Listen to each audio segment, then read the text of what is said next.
Y le quiero hacer una última pregunta muy importante. Usted hace algunos meses le pronosticó al periódico AS el posible final de esta guerra, que podría producirse este mismo año. ¿Ha cambiado algo la situación de la ciudad de Bakhmut?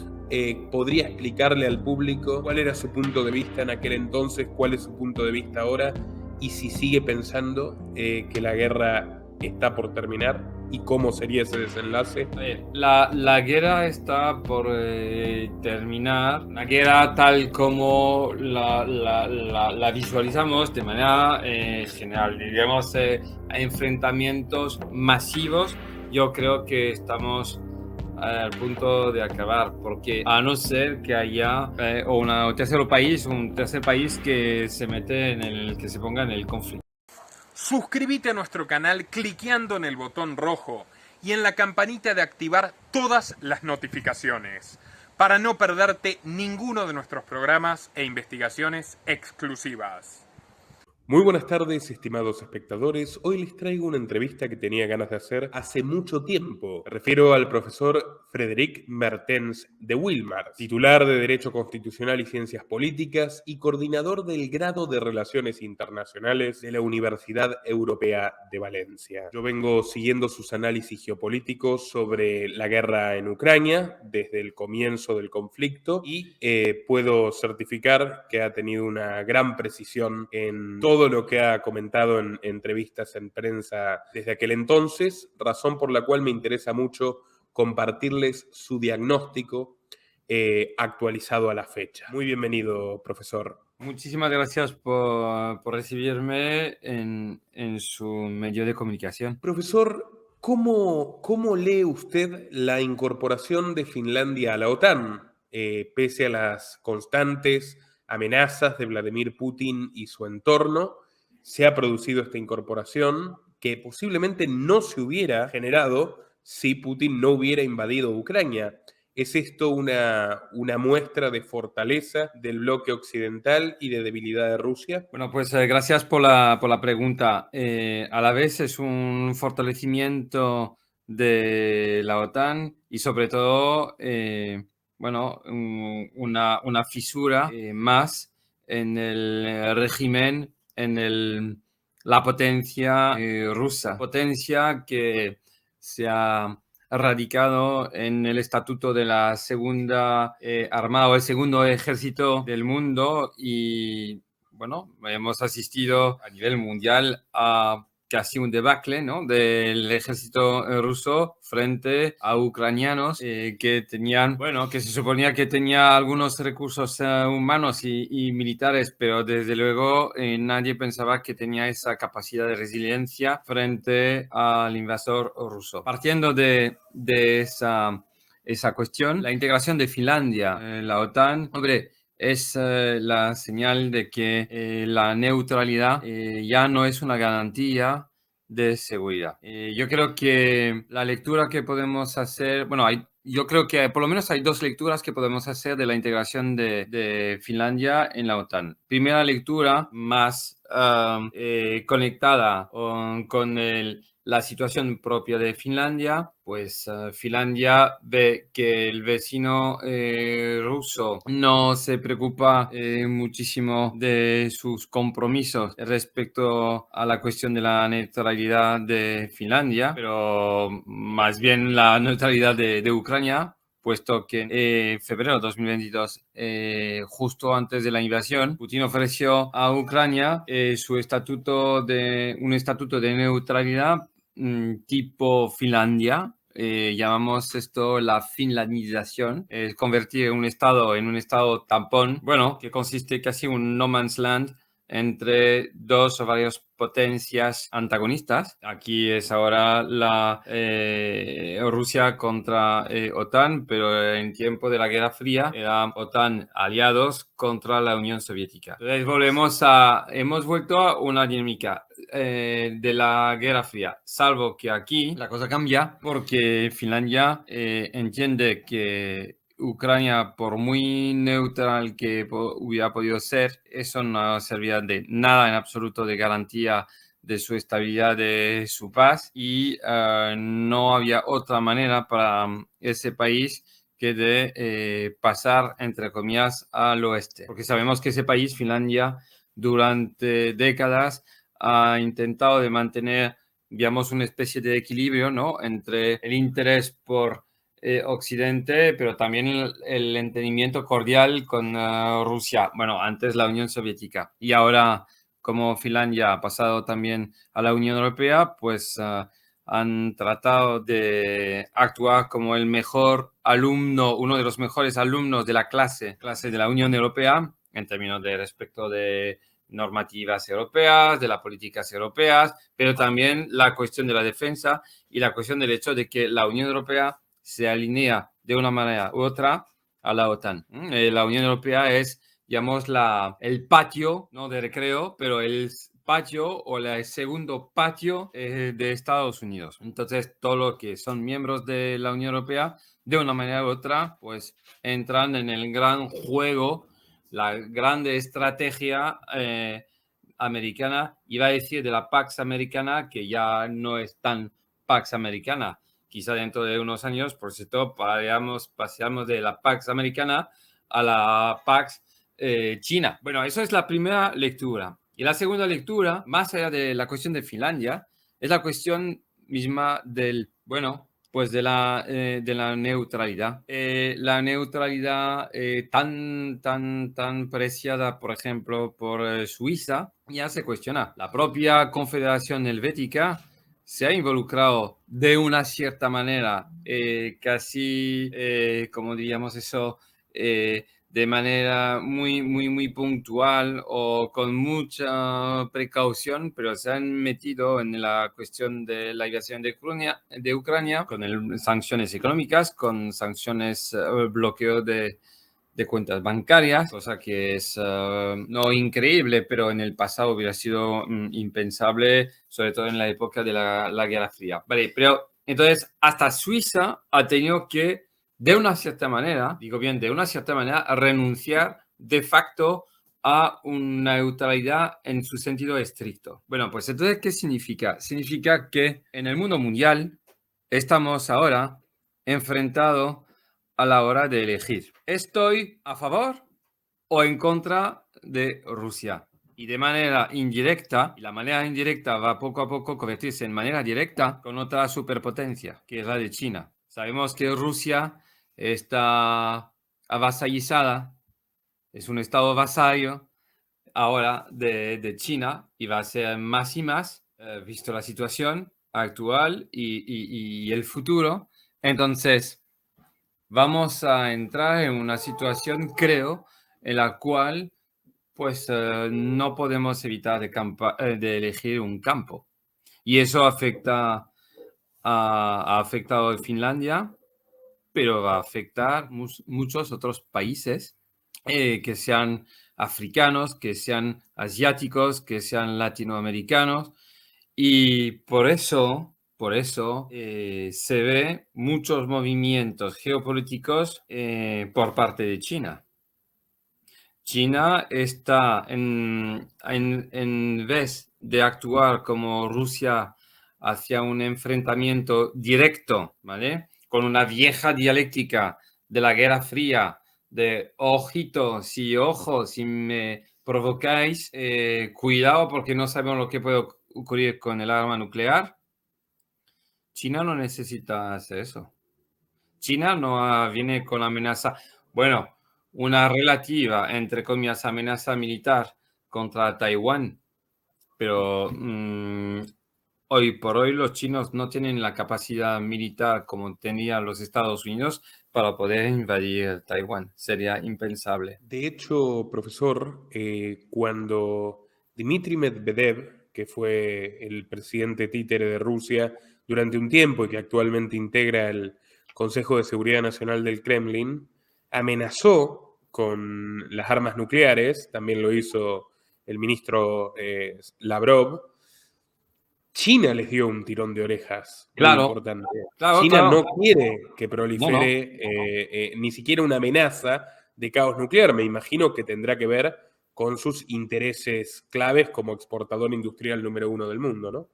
Claro, China es China. Si China, tal como la conocemos, existe y es posible con varias condiciones. Evidentemente, no pretendo a la exhaustividad, pero si hay una cosa que es obvia, es el negocio, el business. O sea, China existe si vende y para vender tiene que comprar. Entonces, esto es, no hace falta que ser economista para saber lo peor que puede haber para alguien o un país o una empresa que se dedica al negocio internacional. Lo peor que puede ocurrir es la inseguridad. Pongo la inseguridad como término genérico, porque dentro de esto ponemos la inseguridad económica, la inseguridad jurídica, la inseguridad, colectiva. ¿Qué pasa si hay basta ver lo que hemos tenido ya desde el año 2019? Hemos tenido una pandemia mundial, hemos tenido al mismo tiempo, incluso un poco antes y después, crisis energética que ha afectado a todo el mundo. Hemos tenido consecuencias de esto, la inflación agravada por la invasión de Ucrania por Rusia. Entonces, esto ha afectado evidentemente al mundo mundial y incluido, por no decir principalmente, a China. Entonces, hubo hace ya varias semanas, o por decir más de un mes, un comunicado con un conjunto de China y Rusia sobre la necesidad de retirar las armas nucleares tácticas o, de todo tipo del extranjero. Es decir, que cada uno recupere su material nuclear. La referencia, evidentemente, de cara hacia Estados Unidos, que tiene algunas armas nucleares implantadas en Europa. Para los chinos también es una manera de protegerse, de protegerse frente a una posible eventual iniciativa americana de cara al sur asiático. Porque cuando tuvimos la guerra de Corea, de las dos Coreas, y en consecuencia de esto, pues durante varios años hubo también implantación de algunos misiles nucleares tácticos americanos en Corea del Sur. Entonces, los chinos no quieren volver a ver ese tipo de arma, no muy lejos de la zona de influencia, la esfera geopolítica y para eso tiene que asegurarse de que, por lo menos el coautor del comunicado, que es el señor Putin, respete su palabra.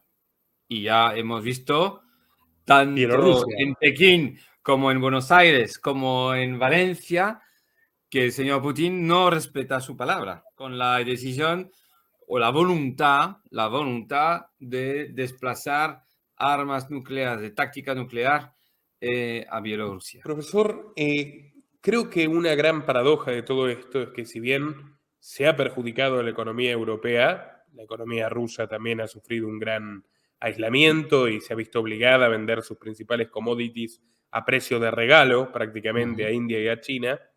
Putin ha obtenido exactamente lo contrario a lo que buscaba. Hoy la OTAN es más fuerte, hoy la Unión Europea es más grande, él está bastante aislado y de hecho con el nuevo pedido de captura de la Corte Penal Internacional por tráfico de niños ucranianos, él ya ni siquiera va a poder moverse más allá de 10 países. ¿Coincide usted con el experto de contrainteligencia de la CIA que recientemente, James Olson, que recientemente ha determinado que el régimen de Putin se terminó, que él es un muerto en vida, que incluso podría ser asesinado por alguien de su entorno en busca de frenar en esta espiral destructiva que por supuesto perjudica a la oligarquía paraestatal rusa? Hombre, ese escenario o esa cuestión ha sido ya plantada desde casi el inicio del conflicto, porque yo he oído lo mismo sobre la posibilidad pues, de eliminar de una manera u otra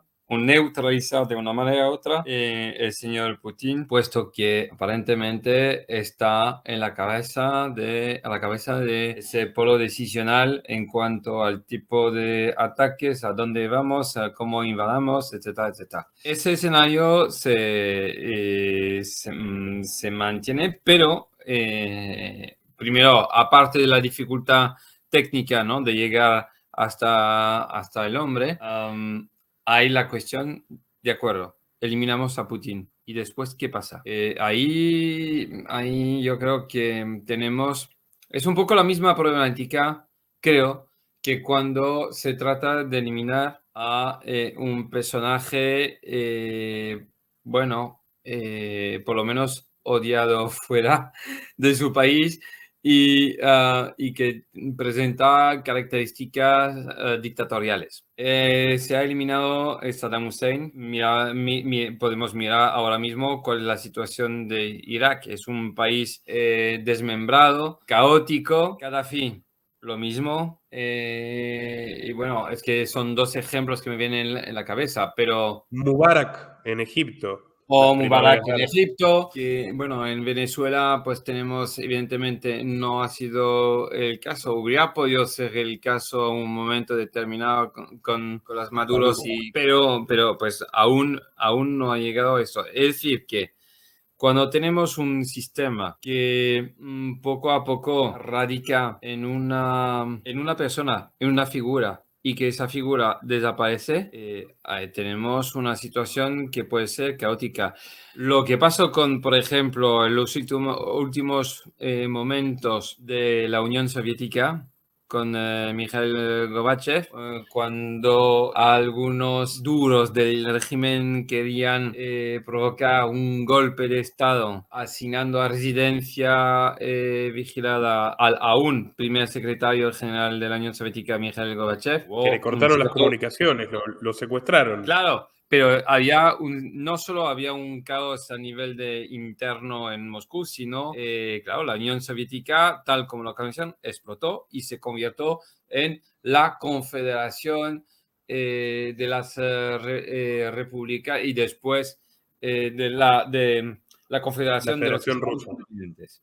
Vale, pues eso es una manera edulcorada, una manera suave de presentar que pues, el imperio soviético se acabó. ¿Qué pasa si Putin desaparece físicamente o políticamente? Bueno, pues tenemos una posibilidad de ver al imperio ruso, el imperio de Putin, desaparecer con la vuelta a alguna mosaica de países que eran títeres, como por ejemplo Bielorrusia, y que podría intentar de una manera u otra, entre comillas, independizarse. Y ahí hay un problema serio, porque esos países, si quieren, entre comillas, independizarse, son aún independientes, pero si quieren más potencia para, digamos, para existir o sobreexistir, van a tener que competir. ¿Pero competir con quién? Pues entre ellos. Y Y está el volviendo factor Chechenia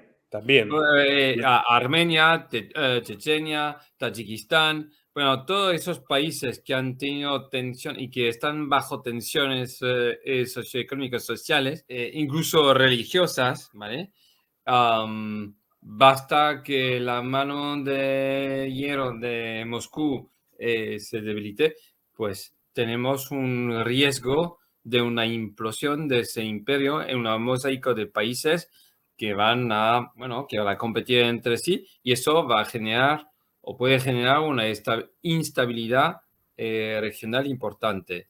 Instabilidad que va a molestar y que molestaría muchísimo otra vez a la superpotencia china.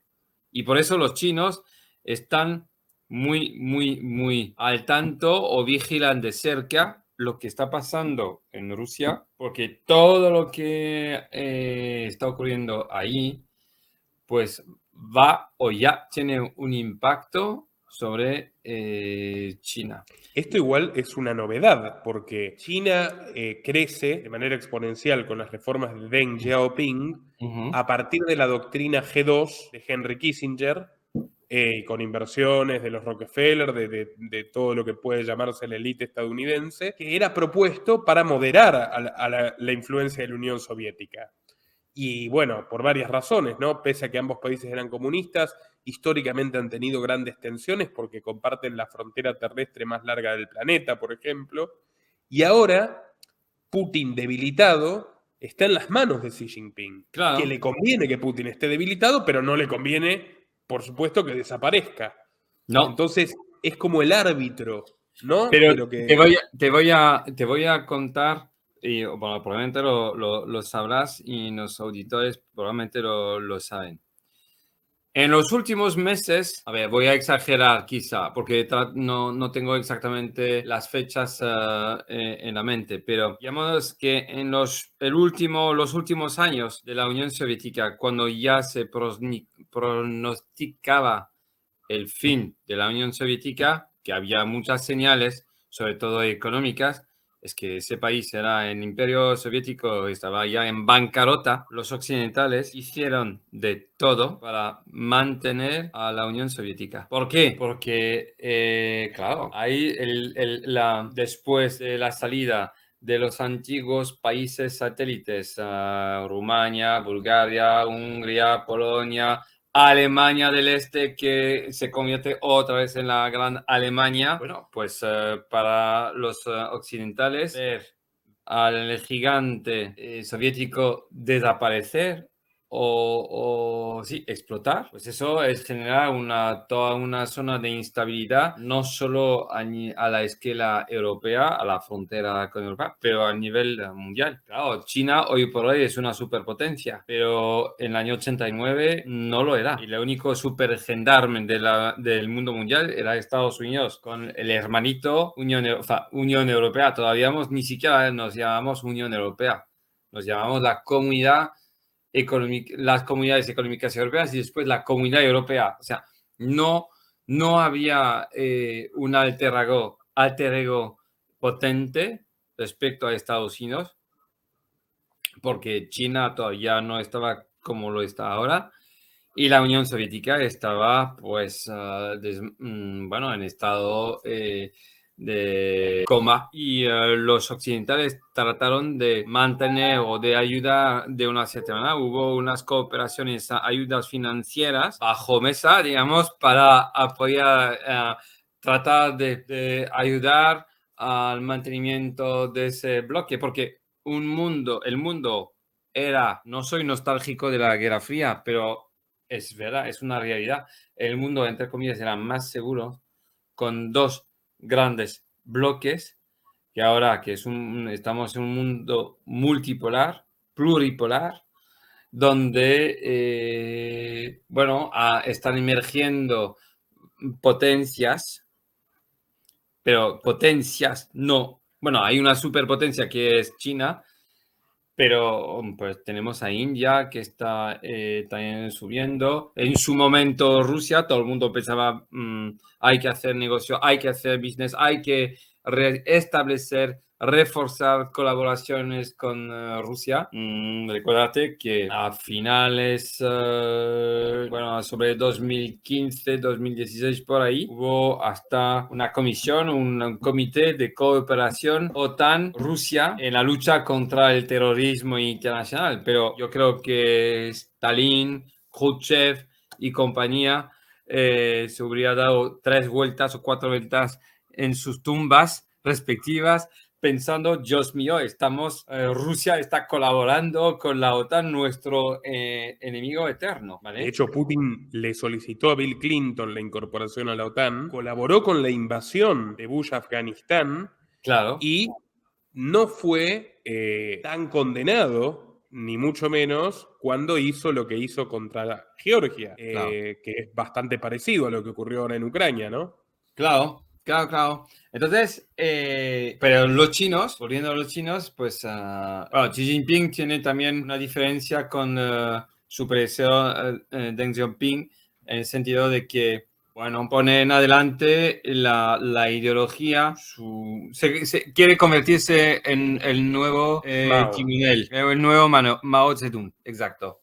Entonces, pero entiende que es de interés de China para crecer, para convertirse el nuevo interlocutor, o por lo menos el alter ego respecto a Estados Unidos, como no somos como gigante económico, pero sino también como gigante geopolítico, con la capacidad de influir en el orden mundial. China necesita controlar a su vecino problemático que es Rusia, actuando como, pues, ayudándole en una cierta medida a algunos tipos de armas, comprando materia prima de Rusia, haciendo inversiones ahí donde los occidentales o las grandes multinacionales como las francesas, Total, es una multinacional energética que estaba en Siberia, pues se han ido, creando así poco a poco una dependencia de Moscú respecto a Pekín, y con el fin de asegurarse de que la emergencia geopolítica de China se haga sin provocar demasiado movimiento o limitando esos movimientos a un contrincante que es el eterno Estado norteamericano. Es decir, yo voy a invertir más y más en América Latina, más y más en África, más y más en Asia, si puedo también en Europa, ¿vale? Enfrentándome permanentemente con un actor que es Estados Unidos y con muchos actores y sus aliados. Pero respecto al mundo mundial, bueno, desde el punto de vista occidental, somos nadie. ¿Cuántos países occidentales tenemos a nivel mundial? 50 y pico. ¿Cuántos estados están reconocidos o miembros de las Naciones Unidas? 190 y pico. Bueno, no, yo creo que el juego está claro. Es decir, yo si quiero evitar una competencia que puede llegar a una situación, digamos, de destrucción mutua, tengo interés en avasallar, influenciar, reducir la capacidad de influencia de mis adversarios, y comprándome aliados. Y eso, lo que estoy diciendo, volvemos a la cuestión inicial, la pregunta inicial sobre el tema de Finlandia y la neutralidad. Porque un país que se pone, que se considera como neutral,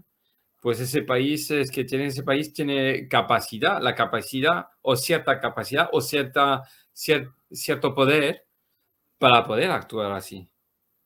Yo no puedo decir, bueno, Bélgica en 2 ocasiones se presentó como país neutral. Eran exigencias de las potencias europeas de aquel momento: Francia, Reino Unido, Rusia, que es ahora Alemania, o Rusia en su momento. Y sin embargo, 2 veces Alemania nos invadió y violó la neutralidad. ¿Por qué? Porque nosotros belgas no teníamos realmente nada para dificultar una posible invasión.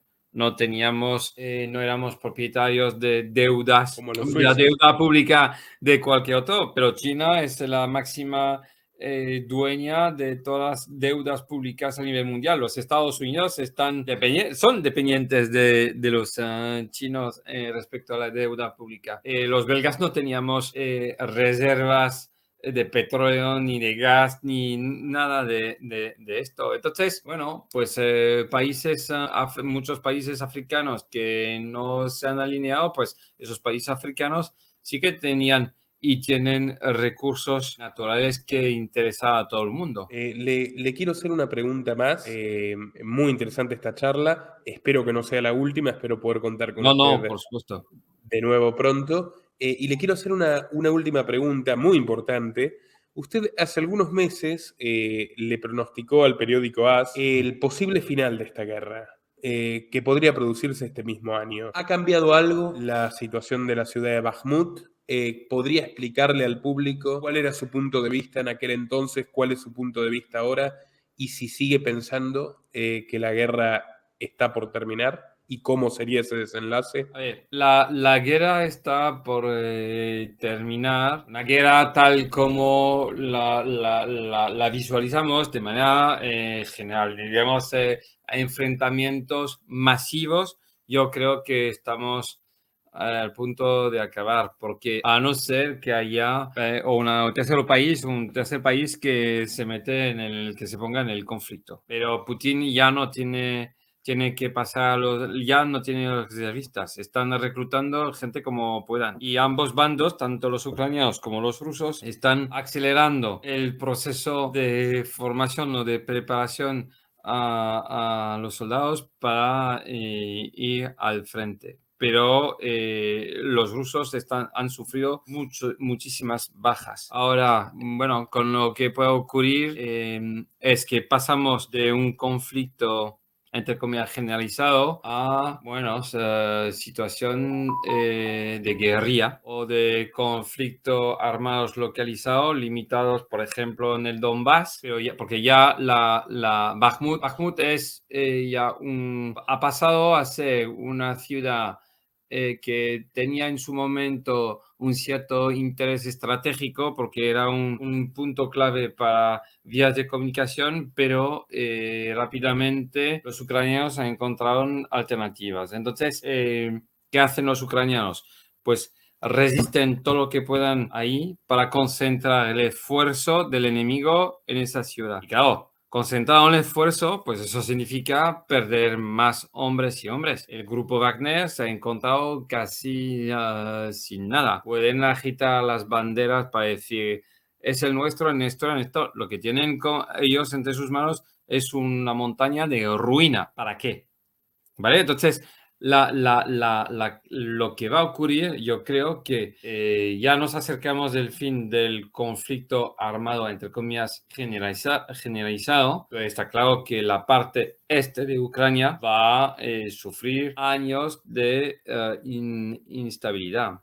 Y podemos llegar a, pues sí, a lo que sí que he comentado más de una vez, es un riesgo de balcanización de la región. Es decir, pues basta recurrir al ejemplo de lo que hubo con la ex Yugoslavia y a ver, pues conflictos o tensiones entre regiones apoyadas por Kiev y otras apoyadas por Moscú. Pero Pero no se claro, lograría un dominio absoluto de no, las repúblicas de Donetsk y Lugansk como se no, planteaba Putin al principio. En otras no. palabras, sería en términos generales una derrota para el Sí. Kremlin. Sí, sí, sí, sí. Ahora, insisto, derrota definitiva, eso podía tomar tiempo, también tiempo a la hora de reconocer o identificar una situación como una derrota.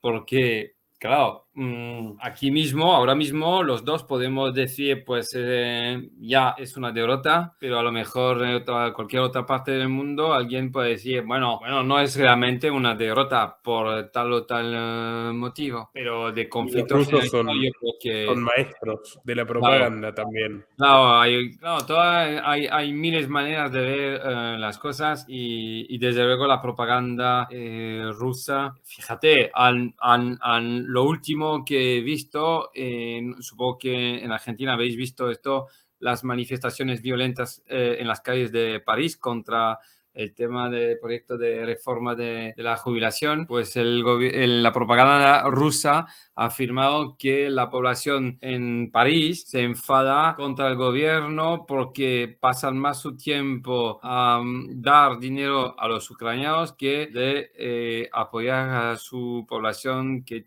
sufre encarecimiento de la vida, etcétera, etcétera, etcétera, etcétera. Sí, y pese a todos los problemas, un francés tiene probablemente el triple de calidad de vida del que tiene un ruso en este momento. La esperanza de vida de un hombre ruso ha bajado a más o menos la media de 64, 65 años, cuando un francés está a 75 años por lo menos. Profesor, muchísimas gracias por participar. Esperamos tenerlo pronto de nuevo. Invitamos a todos nuestros espectadores a compartir este programa en todas sus redes y grupos. Muchas gracias. Muchísimas gracias. Ha sido un real placer para mí de compartir ese momento contigo y con todo el mundo allá, en Argentina o cualquier parte del mundo. Y quedo a tu disposición para hablar del tema de Ucrania o cualquier otro tema de actualidad internacional. Muchísimas gracias. Muy buenas noches. Nuestro trabajo depende de tu apoyo. Para que siga siendo posible, realiza tu donativo desde tan solo $2 por mes a través de Patreon, en los links que están en la descripción o en el comentario destacado. También podés hacerlo a través de la opción Unirte de YouTube, y si estás en Argentina, con el medio de tu preferencia a través de Mercado Pago.